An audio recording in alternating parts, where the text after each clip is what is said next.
बेटियां मायके कुछ लेने नहीं आती, आती हैं बेशुमार दुआएं देने। खिड़की के पास खड़ी मानवी सोच रही थी, रक्षाबंधन आने वाली है, पर इस बार न तो माँ ने फोन करके भैया के आने की बात कही और ना ही मुझे आने को बोला। ऐसा कैसे हो सकता है? हे भगवान!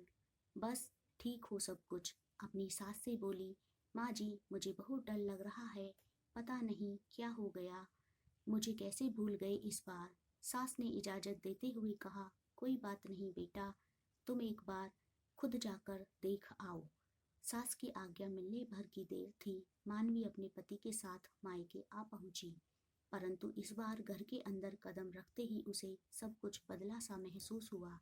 पहले जहां उसे देखते ही माँ पिताजी के चेहरे खुशी से खिल उठते थे, इस बार उन पर परेशानी की झलक साफ दिखाई दे रही थी।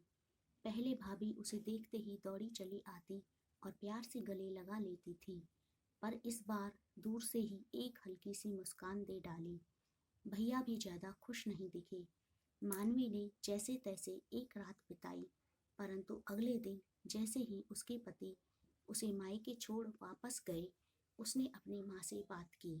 तब उन्होंने बताया, इस बार मंदी के चलते भैया का काम बिल्कुल बंद हो गया, ऊपर से और समस्याएं, बस इसी वजह से तेरे भैया को तेरे घर भी ना भेज सकी। मानवी बोली, कोई बात नहीं माँ, ये मुश्किल दिन भी जल्दी से निकल जाएंगे, आप चिंता मत करो। शाम को भैया भाभी आपस में बातें कर रहे थे, जो मानवी ने सुन ली।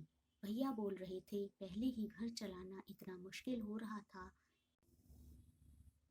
ऊपर से बेटे की कॉलेज की फीस। परसों रक्षाबंधन है, मानवी को भी कुछ देना पड़ेगा।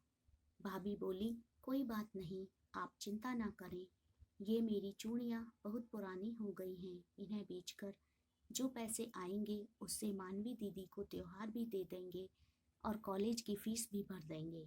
मानवी को यह सब सुनकर बहुत बुरा लगा। भैया भाभी ये क्या बातें कर रहे हैं? क्या मैं यहाँ उनको तंग करके कुछ लेने के लिए ही आती हूँ? वह अपने कमरे में आ गई। तभी उसे याद आया कि शादी से कुछ समय पहले जब वह नौकरी करती थी, तो उसने बड़े शौक से अपनी पहली तनख्वाह लाकर पापा को दी थी। तब पापा ने कहा था, ये पैसे अपने पास ही रख ले बेटा, मुश्किल वक्त में काम आएंगे। इसके बाद वह हर महीने अपनी सारी तनख्वाह बैंक में जमा करवाती रही। शादी के बाद जब भी मायके आई तो माँ ने उसे पैसे निकलवाने को कहा, पर मानवी हर बार कह देती कि अभी मुझे ज़रूरत नहीं, पर आज उन पैसों की उसके परिवार को ज़रूरत है।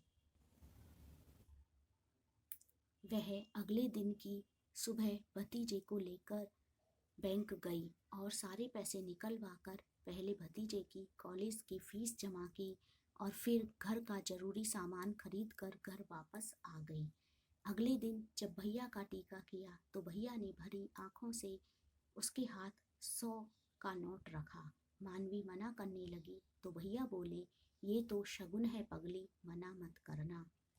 मानवी बोली, भैया बेटियां मायके शगुन के नाम पर कुछ लेने नहीं, बल्कि अपने माँ बाप की अच्छी सेहत की कामना करने, भैया भाभी को माँ बाप की सेवा करते देख ढेरों दुआएं देने और बड़े होते भतीजे भतीजियों की नज़र उतारने आती हैं। जितनी बार मायके की दहलीज पार करती हैं, ईश्वर से उस दहलीज की सलामती की दुआएं मांगती हैं। जब मुझे देख माँ पापा के चेहरे पर रौनक आती है, भाभी दौड़कर गले लगाती है और आप लाड लड़ाते हो, मुझे मेरा शगुन मिल जाता है। अगले दिन मानवी ने मायके से विदा लेकर ससुराल जाने के लिए जैसे ही दहलीज के पार कदम रखा कि भैया का फोन बज उठा। उन्हें अपने व्यापार के लिए बहुत बड़ा ऑर्डर मिला था। वे सोचने लगे, सचमुच बहन बेटियां मायके कुछ लेने नहीं आती, बल्कि अपनी बेशकीमती दुआएं देने आती हैं। जब वे घर की दहलीज पार कर अंदर आती हैं तो बरकत भी अपने आप भीतर चली आती है। हर बहन बेटी के दिल की तमन्ना होती है कि उसका मायका हमेशा खुशहाल रहे और तरक्की करे। मायके की खुशहाली देखकर उसके अंदर एक अलग ही ताकत भर जाती है। जिससे उसके अपने जीवन में पेश आने वाली मुश्किलों का वो डटकर सामना कर पाती है। भैया की आंखों से खुशी के आंसू बहने लगे। तो दोस्तों, यदि आपको मेरी ये कहानी पसंद आई हो तो कहानी को लाइक करें और चैनल को सब्सक्राइब करें। Thank you.